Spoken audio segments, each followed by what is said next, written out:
Hi friends, எப்படி M ஆசிரியைக்கு என் காணிக்கையை செலுத்துவது? நிறைய பேர் என்ன பார்க்கணும்னு ஆசைப்படுறீங்க. அதே போல என்னுடைய உண்மையான பேர், வயது, ஊர், மதம் இதெல்லாம் கேட்டுட்டே இருக்கிறீங்க. உங்க எல்லாருடைய ஆசையும் இந்த வீடியோ மூலமா ஓரளவுக்கு நிறைவேறும் நம்புறேன். முதல்ல உங்க எல்லாருக்கும் தேங்க் பண்ணிக்கிறேன். நம்ம சேனல் குடும்ப உறுப்பினர்களின் எண்ணிக்கை நாளுக்கு நாள் அதிகரிச்சுட்டே இருக்கு. நம்ம புது புது மைல்ஸ்டோனை டச் பண்றோம். இந்த வெற்றியை நான் கொண்டாடணும் அப்படிங்கறக்காக இப்போ என்னுடைய நாலேஜை வளர்த்த என்னுடைய ஆசிரியரை சந்திச்சு இந்த வீடியோவை நான் ரெக்கார்ட் பண்ணிட்டு இருக்கேன். இப்போ அவங்க உங்ககிட்ட டைரக்டா வீடியோல பேசுவாங்க. அதுக்கு முன்னால நான் முதல் தேங்க்ஸ் யாருக்கு சொல்லணும்னா, நான் ஒரு 10 நிமிஷம் வீடியோ போட்டேன்னா 30 செகண்ட்ஸ்ல டவுன்லோட் போடுற ஒரு 10 பேர் இருக்கிறாங்க. அவங்களுக்கு முதல்ல உதட்டளவுல தேங்க் பண்ணிக்கிறேன். ஏன்னா நம்மை வளர்த்துவது நம்மளுடைய எதிரிகளும் துரோகிகளும் தான்.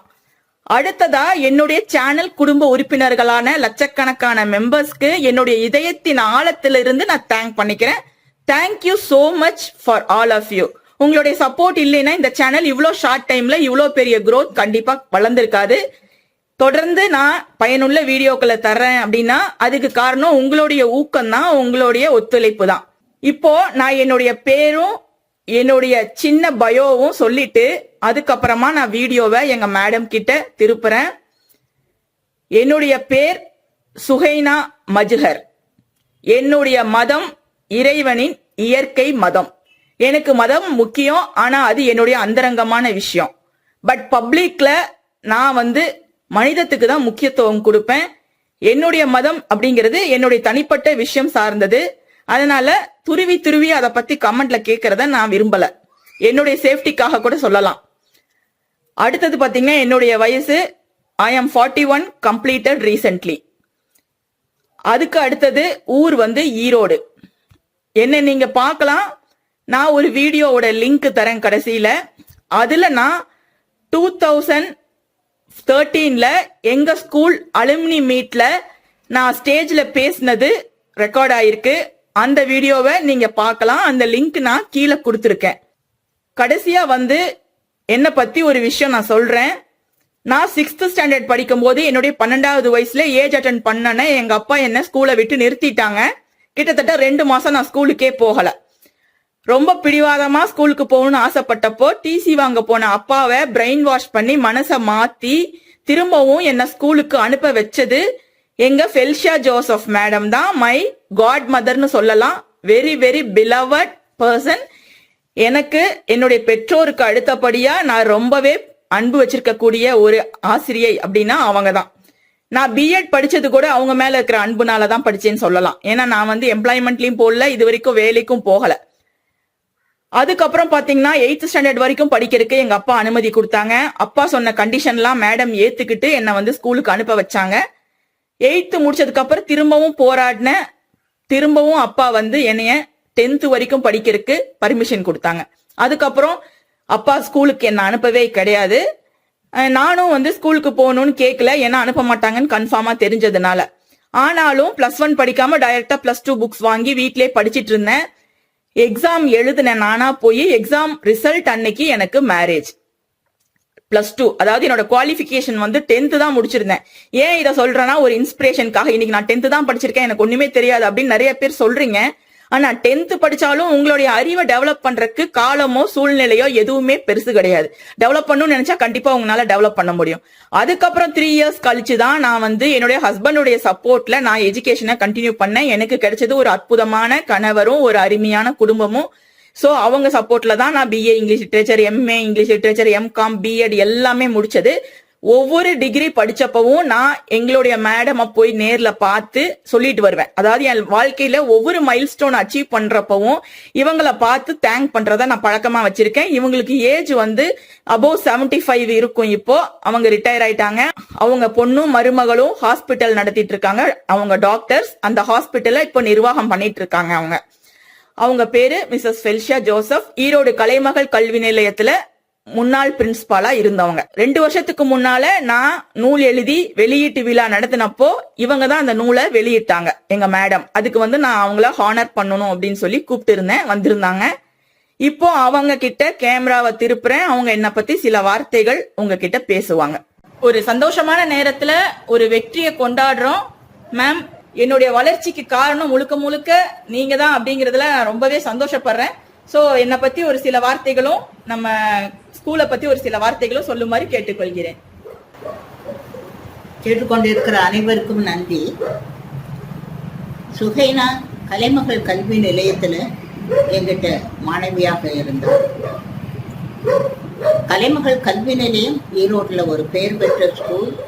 ஒழுக்கத்தையும் நல்ல கல்வியையும் கொடுத்த ஒரு நல்ல பள்ளிக்கூடம்.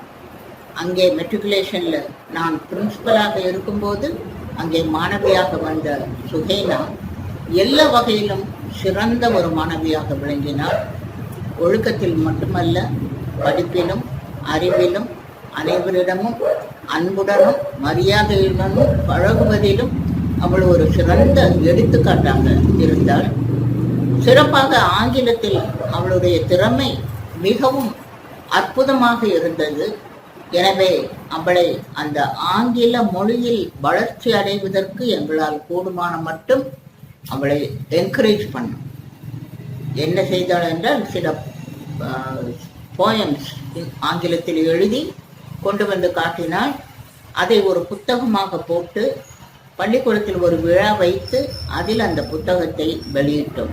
இது எல்லாருக்கும் கிடைக்கக்கூடிய சிறப்பு அல்ல, எல்லாருக்கும் முடியக்கூடிய ஒரு திறமை அல்ல. அத்தனை திறமை படைத்த சுகைனா பள்ளிக்கூடத்திலேயே சில போயம்ஸ் எழுதி அதை நாங்கள் வெளியிட்டதை மறக்கவே முடியாது.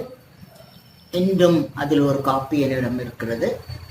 மற்றும் அவளுடைய படிப்பிற்கு எத்தனையோ தடைகள் வந்த போதிலும் அந்த தடைகளை எல்லாம் மீறி அவள் ஒரு கிராஜுவேட் ஆகி 3 டிகிரிஸ் வாங்கியிருக்கிறாள் என்றால் அது அவளுடைய தன் நம்பிக்கையையும் வளர்ச்சியையும் காட்டுகிறது.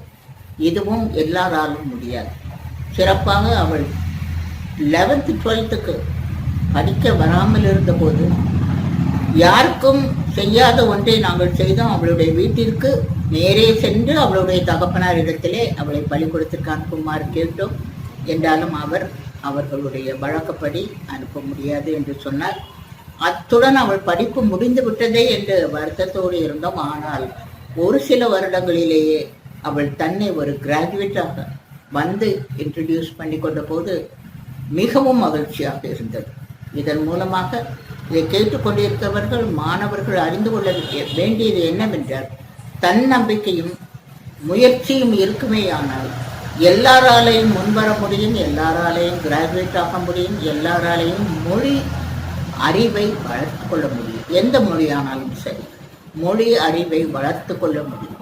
என்னுடைய பர்சனல் ஒப்பீனியன் என்னன்னாக்க, தமிழோ ஆங்கிலமோ ஹிந்தியோ எந்த மொழியாக இருந்தாலும் மொழியை கற்றுக்கொள்வது என்பது நம்முடைய வளர்ச்சிக்கு அதிக உதவியாயிருக்கும். எனவே மொழியை சரியான முறையில் கற்றுக்கொள்ள நாம் முயற்சிக்க வேண்டும். மற்ற பாடங்களை விட மொழி அறிவு நமக்கு கடைசி வரையிலும் உதவியாயிருக்கும் என்பதை கூறிக்கொள்கிறேன். அவ்வாறு தன்னை வளர்த்து கொண்ட ஒரு முன்மாதிரியாக சுகைனா இருக்கிறது. எங்களுக்கு மிகவும் பெருமை. எனவே சுகைனாவை வாழ்த்துகிறேன். எல்லா வகையிலும் இன்னும் வளர்ச்சி பெற வேண்டும் என்று சொல்லுகிறேன். Sukaina, congratulations and all the best to you. Thank you, ma'am. Thank you so much, ma'am. நெகிழ்ச்சியில் அப்படியே எனக்கு கண்கள் பணிக்கின்றன.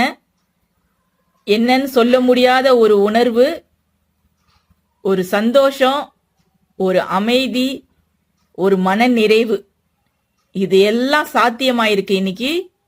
இதுக்கு பின்னணியில கடுமையான உழைப்பு இருக்கு. அதை தாண்டி ஒரு விஷயம் இருக்கு. அது என்னன்னு கேட்டா உண்மை. உண்மையும் நேர்மையும் என்னைக்கும் வீண் போகாது அப்படிங்கறதுக்கு நம்ம ஆஸ்க் ஜான்சி சேனலோடைய அசுர வளர்ச்சி ஒரு நல்ல உதாரணம். கடைசி வரைக்கும் இதே போல உங்களுக்கு உண்மையாவும் நேர்மையாவும் இருப்பேன் அப்படிங்கறதுல நான் உறுதி தரேன்.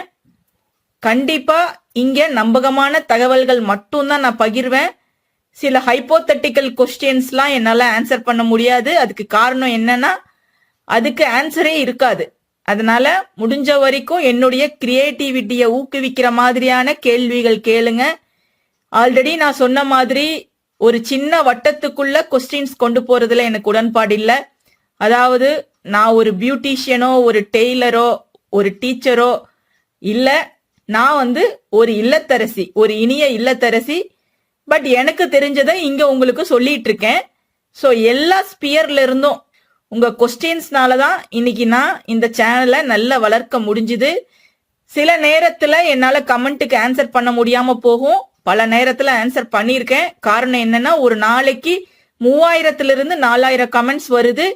அதுக்கு எல்லாத்துக்கும் ஆன்சர் பண்ணணும் அப்படின்னா ஒரு நாளைக்கு எனக்கு 5 to 6 hours ஆகுது. அதனால என்னோட டைம் அதுல ஸ்பெண்ட் ஆயிட்டா வீடியோஸ் எடுக்க முடியாது. ஆனா எல்லா கமெண்ட்டும் கண்டிப்பா என்னுடைய பார்வைக்கு வரும். எல்லா கமெண்ட்டுக்கும் நான் ஹார்ட் போடுவேன். ஹார்ட் போட்டா நான் அதை வாசிச்சிட்டேன் அப்படின்னு அர்த்தம். அந்த கமெண்ட்ல கேள்விகள் கேட்டிருந்தா ஆன்சர் பண்ணுவேன். சில கமெண்ட்டுக்கு நான் ஆன்சர் பண்ணாம கூட இருப்பேன். ஆனா அதை நான் மைண்ட்ல நோட் பண்ணி வச்சிருப்பேன். அதே போல ஒரு நோட் பேட்லயும் குறிச்சு வச்சிருப்பேன். சரியான நேரம் வரும்போது அதுக்கு ஆன்சர் சொல்லுவேன். கண்டிப்பா என்னால முடிஞ்ச வரைக்கும் நீங்க கேட்கிற எல்லா கேள்விக்கும் நான் ஆன்சர் பண்ண ட்ரை பண்ணுவேன். நிச்சயமா விரைவில் நாம அடுத்த இலக்கை அடைவோம் அப்படின்னு நம்பிக்கை வைக்கிறேன். ஒரு 3 லட்சம் சப்ஸ்கிரைபர் தாண்டும் போது நான் ஒரு மீட் அரேஞ்ச் பண்ணி நேர்ல என்னுடைய சப்ஸ்கிரைபர்ஸ் யாரெல்லாம் பக்கத்துல இருக்காங்களோ ஈரோட்டுக்கு அவங்களையெல்லாம் வரவழைச்சு நேர்ல சந்திச்சு ஒரு கலந்துரையாடல் ஸ்பெண்ட் பண்ணணும் அப்படின்னு ஒரு ஆசை இருக்கு. அது நிறைவேறுமா அப்படின்னு தெரியல. அந்த நேரத்துல நீங்க எல்லாரும் என்ன நேர்ல பார்க்க முடியும். ஸோ இப்போதைக்கு எனக்கு தொடர்ந்து ஆதரவு கொடுங்க. இந்த வீடியோக்கு லைக் போட்டுட்டு ஷேர் பண்ணுங்க. அது என்னுடைய மேடம்க்கு நான் பண்ற ஹானர். இந்த மாதிரியான ஒரு சேனல் உங்களுக்கு கிடைச்சிருக்கு அப்படின்னா அந்த மேடம்க்கு நீங்களும் பண்ற ஹானர் அதுதான். அவங்க ஏஜ் கேட்ட 83 சொன்னாங்க. Really it's very very very miraculous. இந்த வயசுல she is Hale and healthy. அவங்களுக்கு தொடர்ந்து ஆரோக்கியமான வாழ்க்கையும் மக்களுக்கான சேவை செய்யக்கூடிய மனதிடமும் இருக்கணும் அப்படின்னு அவங்களுக்காக எல்லாரும் பிரார்த்தனை செய்யுங்க. I wish her a healthy life through out. ரொம்ப தேங்க்ஸ் மேடம். ரொம்ப thank you my dear friends, subscribers எல்லாரும் என்னோட ஃபேமிலி அப்படின்னு நான் சொல்லிக்கிறதுல பெருமைப்படுறேன். தேங்க்யூ. ஆஸ்க் ஜான்சியை கேளுங்கள். கமெண்டில் கேட்கப்படும் உங்கள் சந்தேகங்களுக்கு அடுத்தடுத்த வீடியோக்களில் விரிவான விளக்கங்கள் தரப்படும். இந்த வீடியோ பிடிச்சிருந்தா லைக் பண்ணிட்டு ஷேர் பண்ணிட்டு மறக்காம ஆஸ்க் ஜான்சி சேனலை சப்ஸ்கிரைப் செய்யுங்க. நன்றி.